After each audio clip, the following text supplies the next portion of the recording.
Hey guys, Zoose here, and welcome to this full commentary gameplay of Azir. Now, I've actually been playing quite a bit of Azir because of a video I'm pretty much going to finish by today or tomorrow, and it's pretty much a full guide of Azir. Now, right now, I'm going to put up on screen just everything you need to play him. If you want to try, I'll show you the runes I've picked for this game, but what you'll see in the guide is that he can actually go with about 3 to 4 different major runes, which pretty much are Lethal Tempo, Electrocute, Summon Aerie, and Arcane Comment. Now, they all depend on what kind of playstyle you're going for, and mostly the team comp you're up against. And you'll see in this game that I actually take Electrocute. Now, the reason I pick this is I want to go for those really hard trades against a melee champ like Echo.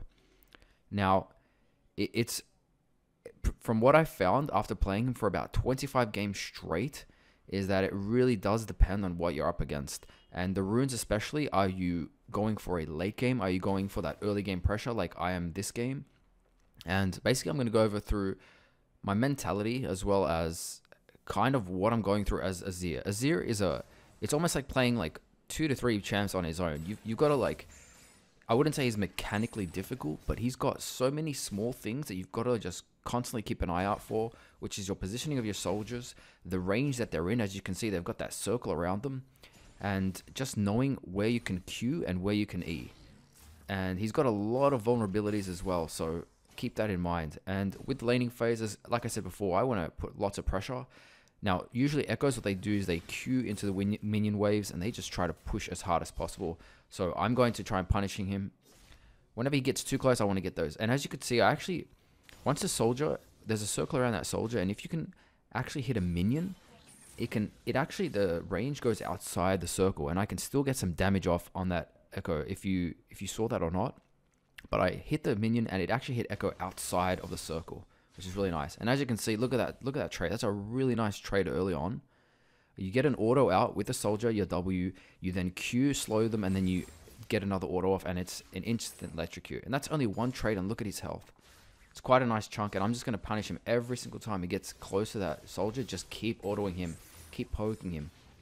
You have to abuse your strength as this champion. Now, he's got a lot of weaknesses, as I mentioned before, and the meta hasn't been really nice to him. He scales, mid to late is when he gets like the 3-item power spike, and he can just shred things.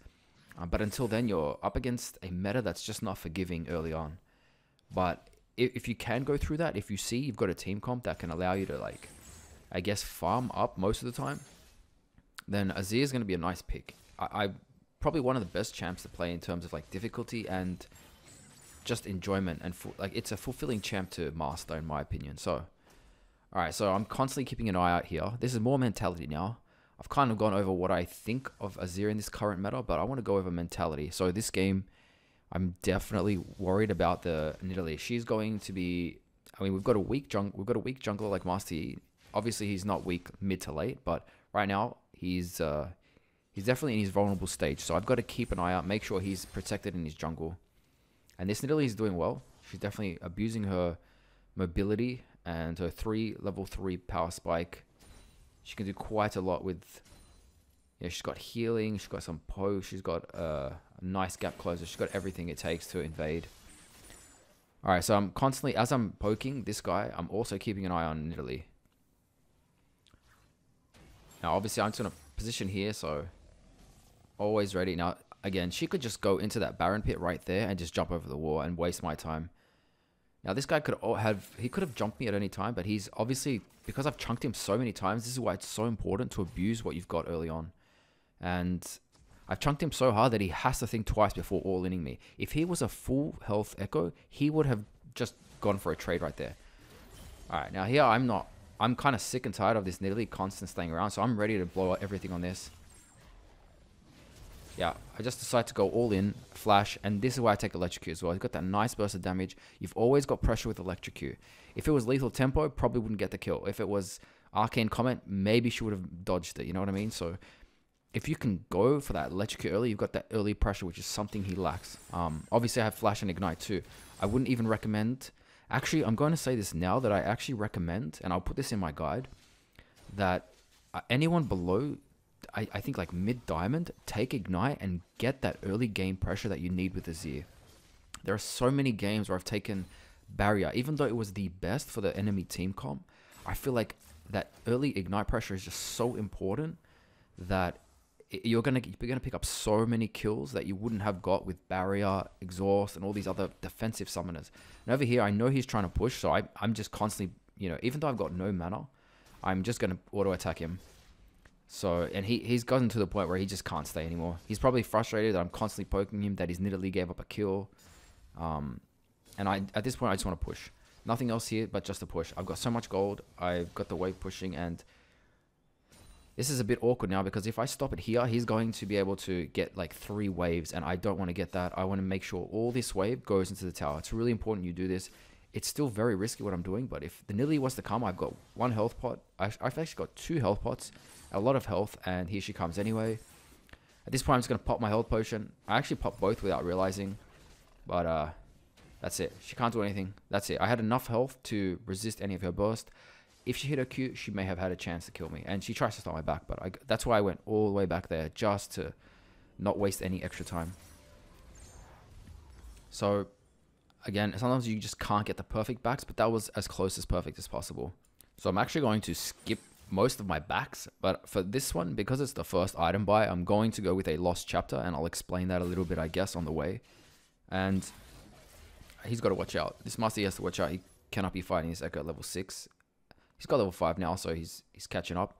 But basically, I want to get a lost chapter. I want to constantly push this guy in, and when you want to push a lot faster, you want to use your Q, and therefore mana's just going to be consumed way too fast for me to get Nash's early on. So I really want that mana. You can always go Nash's first for the damage over time, but because they're both very mobile champs, I want to go for a burst sort of playstyle early.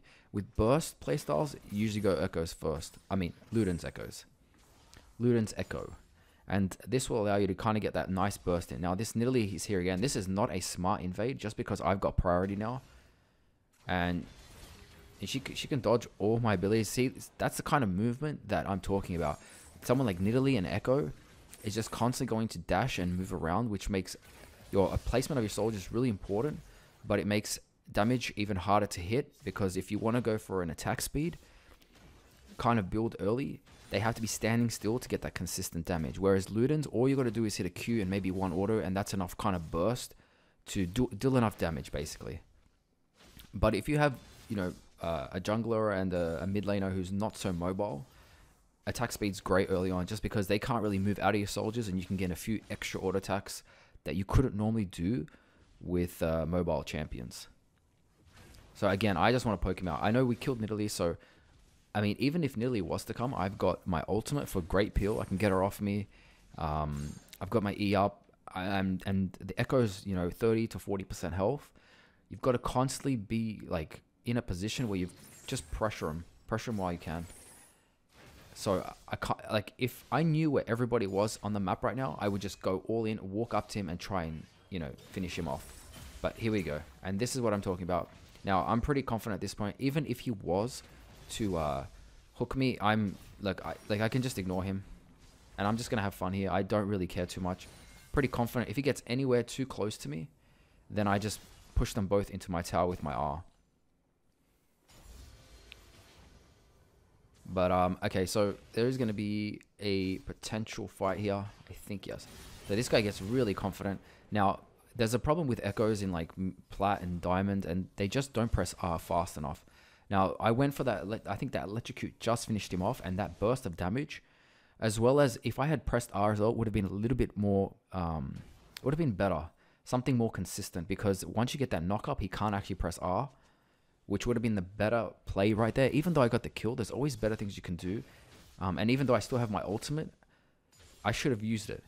I should have assumed that he wasn't a bad player, and I should have just pressed R, you know, knocked him up, and then he can't use his ultimate, because once an Echo is knocked up or CC'd, he cannot press R.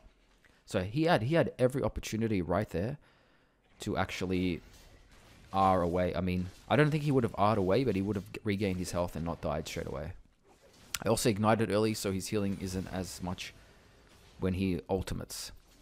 And if you didn't know, Echo pretty much just gains a bunch of health back and goes wherever his shadow is when he presses R. And you'll see his shadow He's actually one of the few champs. Echo's like one of the few champs that you can always tell if his ult is up or down from an animation, which is his shadow. Okay, now I've got blue. This Marcy, I guess he's seen that I'm capable of carrying mid. Now I've pinged plenty of times to my bot lane, so at this point I'm not going to chase because it would be a waste of time. I'm just going to put pressure and make this Echo miss. There's only so much I can do. There's no point of me following every single gank, and bot lane gets into a little fight anyway. So I'm watching that and I'm thinking, okay, this might be a struggling game, but I've got just enough gold now to get a Luden's Echo, and there's no way that I'm going to commit to bot with almost 2k gold. It's just not a smart choice. I see a lot of mid laners just constantly chasing the enemy mid laner. Sometimes it's best to just let it go. Hopefully your bot lane does everything they can. But, you know, they still get 1 for 2. It's not good. I'm currently thinking about how I'm going to carry, because I realize my bot lane's feeding a little bit, although someone like Zillion, always have faith in a player like Zillion, just because no matter how much they're fed, their ult is always going to be very useful. And as I take this pink, I notice that obviously I can't finish it off, so I notice where Echo is. I see that he's placed it somewhere else, and I know that he's placed it in the other bush. So he put it in the other river. I'm going to now push this wave, so he can't really attack me.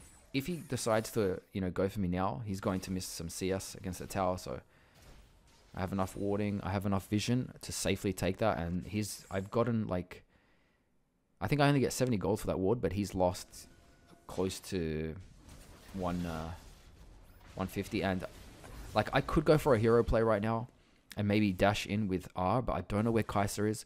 I probably won't even kill, I may not even kill one of them, just because I don't know who summoners up, and you know, they've all got, I mean, Echo's still got his ult, so just let your jungler die. Sometimes you just got to let things happen. There's only so much you can control in games like this. And someone like Azir, as long as you stay patient. Alright, now here's a perfect opportunity. They're very low, and I've got my ultimate up. My team's closing down. Alright, so I stuff up that ultimate. I think nearly flashed, and now I'm ready to just follow up with my Q. I hit both of them with a Q. I got heaps of damage, and Echo just gets the hell out. He just pieces out. I'm ready to keep going with this. And I ignite just in case she gets away. Now, I didn't see that Master Yi coming in. And at this point, we can just take a dragon too. So that was really nice. Kind of collapsing by my own team there, but really nicely played. And I guess I could have played better. I could have walled quicker. But sometimes I wall people away just to get the knock up. And just because it's sometimes easier. Now, if you wall forwards, you get a little bit more distance than if you were to wall backwards. And you have to be positioned properly to also wall them backwards. And someone like Nidalee, unless you've got like the already a nice lead in front of her, it's very hard to catch her, especially if she's running away. So the next item I'm going to start building is Nash's Tooth. And Sting is great. I need that attack speed. Now, I've got some AP, so every auto is going to do a lot of damage. I just need to finish off this Nash's Tooth, and then I'll have a 40% CDR, which is really nice. You'll be able to make heaps of soldiers. You'll be able to spam Q. Your dash will be up a lot more. And it's just the feeling of playing this champion, once you've got enough attack speed, is really nice. There is weaknesses early on, as I explained before. If you just rush attack speed, something feels lackluster, especially against mobile champs where you know, they'll just move out of your soldier range and there's not much you can do. And as you can see here, look, I'm going to be able to spam like so much now. And I think I've mentioned this before as well, but once you've got a small advantage with Azir, you just have to abuse his power, which is pretty much long range poke with consistent damage. Just poke him as much as possible. He's going to hate me. Like, I would hate to be the Echo right now. A fed Azir who's like in your face and your jungler's like not there to help you sometimes. I mean, to be honest, Nidalee did come a few times, so he did have his chance to come back, but it was that early fight early on that gave me a nice little lead, and you just got to keep abusing. That's what I've realized with this champion. His strengths are really good once you're ahead, but his vulnerability and his weakness is just pretty much getting to a point where everyone's fed and you do 0 to no damage, and your immobility, inconsistent damage as well. If they just keep dodging, then it's very hard to get your damage out on this champion. So I'm looking at this and I'm coming for a kill. Now, Alawi somehow manages to get a kill, and You know, this is the worst feeling when you walk all the way and you're just so close to getting at least a kill. Probably would have got like a bit of poke damage and gotten a kill there, but... So I walked all the way for no reason really. Maybe I could have walked around into that try and come from behind. Now, I know that Cass and most players will always come and try to back here, so I'm just going to waste their time even more. I know what it's like to get my back stopped, so I do the same to someone else. And I'm going to take out 3 soldiers here, and that gives me the increased attack speed. Look how fast I take this with Alawi. And that's it. I mean, we still took tower, so it was worth it. Even though I didn't even get an assist or a kill or anything, just getting that tower and getting that bonus goal for the whole team is always worth, in my opinion. And Echo doesn't even take mid tower, so 100% worth. And getting blue now, and at this point of the game, it's, as I mentioned before, my chance to carry. So as long as I keep safe, try not to do anything too stupid, because again, once this champ, like, you'll feel fed once you start doing well on him, but once you go in hard and you miss an ability or they flash, you'll realize how vulnerable this champ really is. I'm able to complete my Nash's Tooth now. So in a very good position. We do a lot of damage, a lot of burst, and a lot of consistent damage. And the attack speed as well just feels really good. So at this point of the game, it's about remaining calm. We're slightly ahead anyway, so it's sort of... I mean, the kills is not what I'm looking at, but more of the objectives we've taken. And as you can see here from that score on Kai'Sa, she's 7-1. So it's one of those games where we've got a fed player and they've got a fed player. In my opinion, I think Kai'Sa's got a better chance just because she's a way better champ in this meta than Azir at the moment. But at this point, I'm feeling very confident too, just because I've played so much Azir lately. And I've realized what he's weak at, what he's good at, and I'm just going to play to his strengths. Now, I want to fight for this, and I want to fight for a lot of things. I cannot walk through that try, just because they have the advantage on me. And at this point, I want to fight, because if they stay, we're going to fight, because Master Yi is here. Now, all he had to do was Q onto her, but he doesn't, and I was confused. I was like, oh, this guy's going in, and he just Qs the minion wave. Made no sense to me. But that's fine. And I actually tried too hard, in my opinion, here. I could have just taken like the farm mid and pushed. But at this stage, I'm actually thinking, you know, I got to do something. Otherwise, my team's going to keep falling behind. And sometimes that's the wrong mentality. And you'll see here as well why it's the wrong mentality, where I'm trying to do way too much for my own good. So at this point, I'm just like, I'll just get this.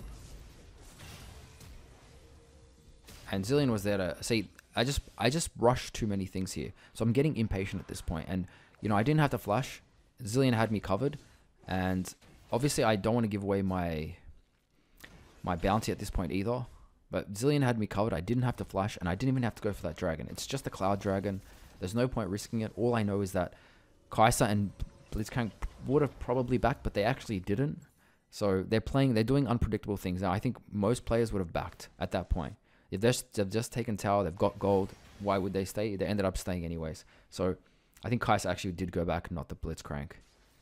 But at this point, I realized, hey, it's not worth making these like weird calls or rushing plays, more like it. But we're going to try picking up kills everywhere we can and trying to get everyone ahead. And at this point, I did not expect this. A 7-1 Kai'Sa against a 1-3 Lucian, and she just plays it like an absolute animal. So she gives away a lead for whatever reason. Now, I do ping back here a few times because I need everything I can get to carry. And it's much better if the jungler just gets his farm, and I get my farm mid. I think he still gets a bit more extra gold from the farm than I do. And it just doesn't make any sense, I guess. I see a lot of junglers, you know, when the game's at this stage, they just take their laner's farm when they have their camps up, which makes no sense. So at this point, I see that, again, I'm going to try and rushing a play. I could have just pushed mid. I could have just done it. I know there's 3 top, but I don't know where Blitzcrank is. And this is why it's risky. I'm trying to make more plays than I should, and he grabs me in.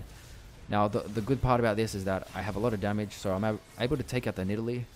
And if I was a bit luckier, maybe I could have killed the Echo as well. But there you go. I've given away my shutdown to an Echo for a Nidalee, which is not too bad. At least I got a kill, but at this point, there was no reason to do that. I could have taken, as I'm, you know, scrolling my camera now, I could have taken that mid tower and that farm. At this point of the game, I've realized I just need to stay calm. I've tried 2 times now to force plays, and you'll see this in a lot of games, and you probably feel this yourself, where you need to force plays because you're ahead and you want to carry. Now, it's important also to stay calm. I think if I had, in both situations, had pushed mid, and I would have probably taken a tower, first of all, and I would have put so much pressure, and you'll see in this play right here, I could have played this 10 times better, and I actually didn't think the Blitzcrank would have had his hookup, but I actually wall him in so he can't, he's a guaranteed kill, and then it's all about putting my focus on Kai'Sa. Now, depending on how much damage they do, which is a lot, it was the Kai'Sa is the most fed, so I wanted to focus the Kai'Sa right after the Blitzcrank. He had the tower shots on him, and then Kai'Sa was the second one to go for. I could have played that so much better, but I didn't think the Blitzcrank had hook. All I wanted to do was wall the Blitzcrank in, so he stays on the tower, and then put all my focus on Kai'Sa. He's a guaranteed kill, and then it's Kai'Sa is the second target. Fortunately, I still get both kills, but it could have been played so much better, which is why I love this champion. I guess that's the one thing about Azir that makes him so unique, and it's every little movement you make, every little soldier that you place, and every Q and E that you throw out, it just feels like, and the wall. The wall has such playmaking ability that it just feels like there's so much satisfaction in playing this champion. Everything you play can be played even a tiny pixel better. And, even a placement of a soldier who's slightly closer can get you 1 or 2 more auto attacks, which is, mid to late, it's like 300, 400 damage. You're going to do so much at one point that everything's going to count. And even though I got 2 kills, I think on any champ, you'd be pretty happy to get 2 kills. But the potential for me to outplay in that situation, there was probably potential to get 4 kills there. Just because of that wall was almost useless. And even though I'd still blocked the Blitzcrank in, he pretty much didn't get knocked up by it. It was just placed right in front of him. I mean, sometimes it gets them knocked, sometimes it doesn't. Now, at this point, I want to fight for objectives because we are pretty strong. Especially me, and I think Alawi is pretty strong at this point. And the Yi can definitely clean up. So all it takes is for me and Alawi to go in hard, and someone like Yi to finish everything off. And we've got a Zillion who, if he can just ult 1 or 2 of the right people, we've got a really good chance to just win the fight. But as you can see, the team just wasn't really ready. And okay, so at this point, I actually want to go for a pretty much a hero play. And I'm ready to do this. I'm ready to go E, Q, and then flash behind them. But the team just wasn't there. And now, if this was, say, a normal, I'd still go for that. I would have E in there, Q'd, positioned just next to them, flashed, and then R'd all of them into my team. But the team just was just a little bit too far away. Now, at this point, I actually wanted to go for a play here. I actually wanted to flash in an R. That's why you see my R go off. But I was actually grounded by the Cassio. And amazing ult by Zillion. And he pretty much... That was one of the best ults I've seen. So I kind of had to trust my team in this situation. And at this point, I want to go for a play on this, on the Baron. And because of nearly Zed, I spam ping this, but my team doesn't follow up. And this is frustrating. But because I'm so confident in my Azir ability, I've just been playing him so many games. The team doesn't trust because they think, oh, it's just me and Lucian. There's no way. But so I'm just going to take initiative and just constantly spam ping and constantly go for it. And Lucian finally ends up coming. Now, if he had come earlier, you'll see why it was important that he would have come earlier, but it's okay. Because I played so many games with this champion, I know his potential to take Barons is insane.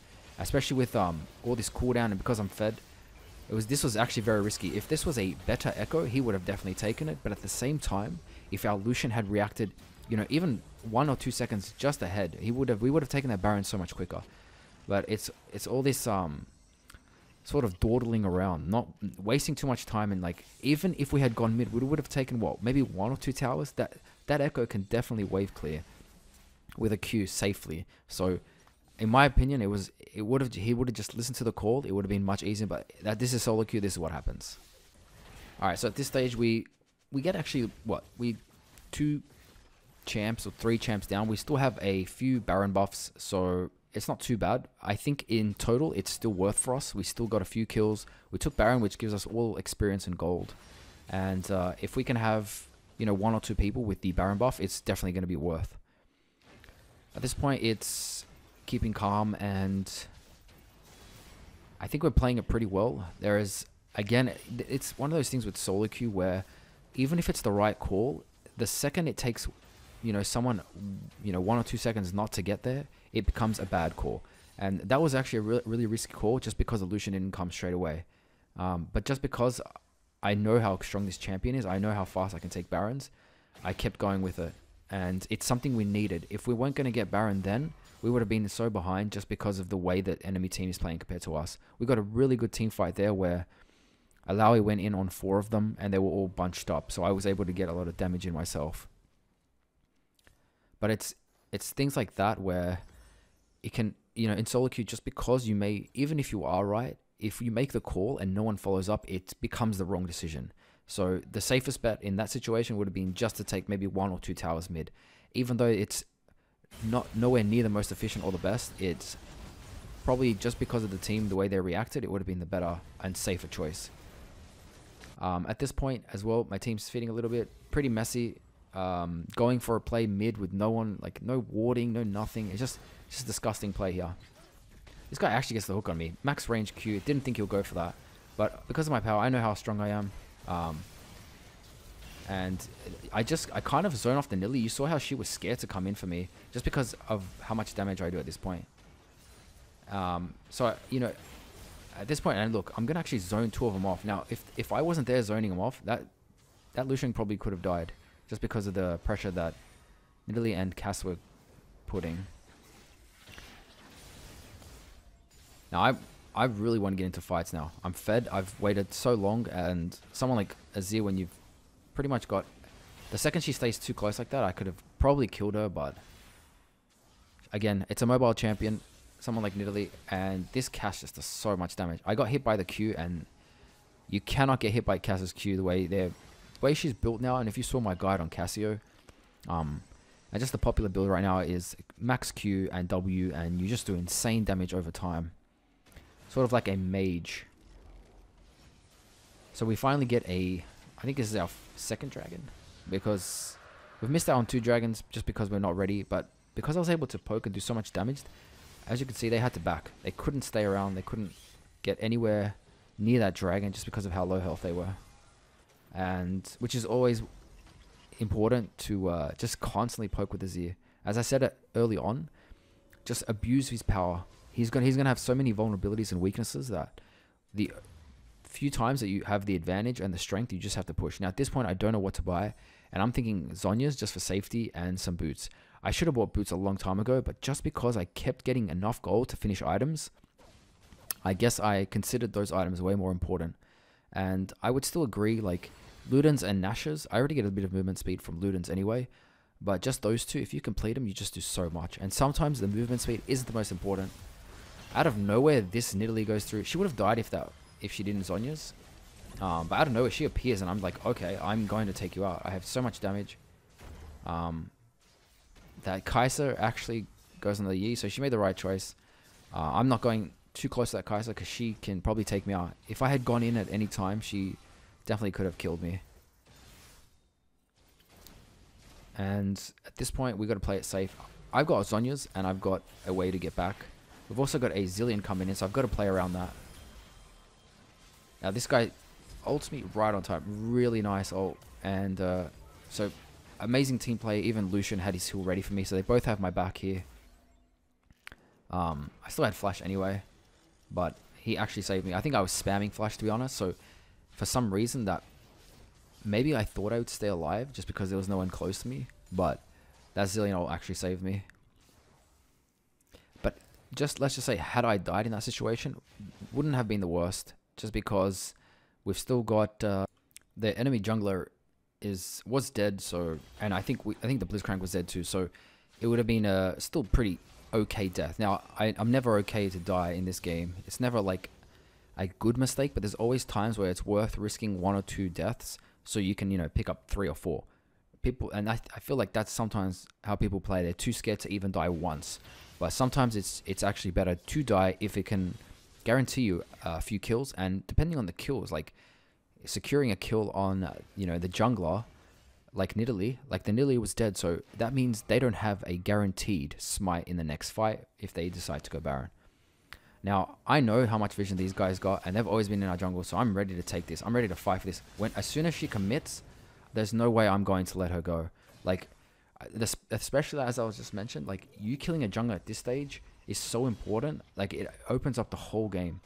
So we ping the Baron, and I think it's a good call. We can definitely fight and try and zone out and see what we get, because we've got the advantage now. The Nidalee is dead for a while, and at this point I'm so confident and I'm doing well enough to just carry pretty hard and getting my mage eyes at this point, just because of how strong I am. I've got a Zillion as well, who's very consistent with his ults, so I'm feeling really good about my teamwork. And Echo gets way too overconfident, no idea what he's doing. Again, the problem with these Echoes is that they just don't ult enough. They don't ult quick enough. I've seen too many of them, especially Plat, mid diamond. They try to hold on way too long. Now, even though they have vision, again, my confidence in this champ, and I know how quick you can take it. Azirs do Baron so fast.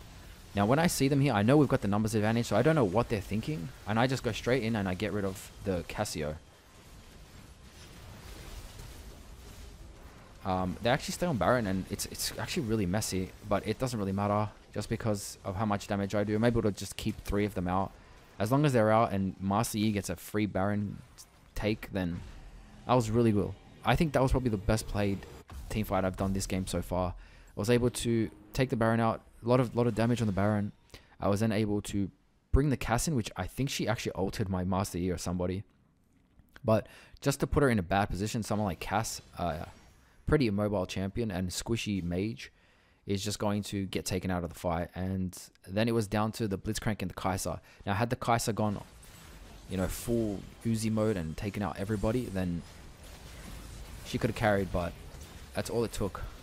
Was a Fed Azir, 2 soldiers. She stayed just in close. If you saw that, right over the ledge, she stayed right in front of my my soldier, and I was able to get that last auto to kill her.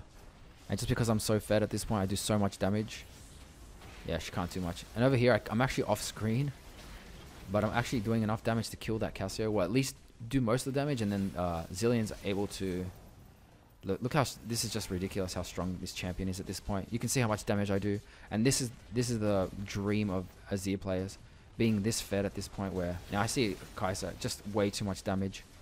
And that's the most rewarding part of playing Azir. So, I hope you guys enjoy that. It wasn't too easy, and I know a lot of games where people are behind and it feels hopeless, but if you've got confidence on your champion, you stick in there. Don't force too many plays like I did, and eventually just let the leads happen and it will come to you. So hopefully this helps you out. If you have any questions, let me know, and I'll see you guys in the next video. Should have an Azir guide soon, but working on that. And I've just got a lot of games right now, trying different builds, especially it's the Nashers, the Ludens, and Morellos. The combination of when to get each and for which situation is what I'm trying out. But apart from that, I'll see you guys in the next video.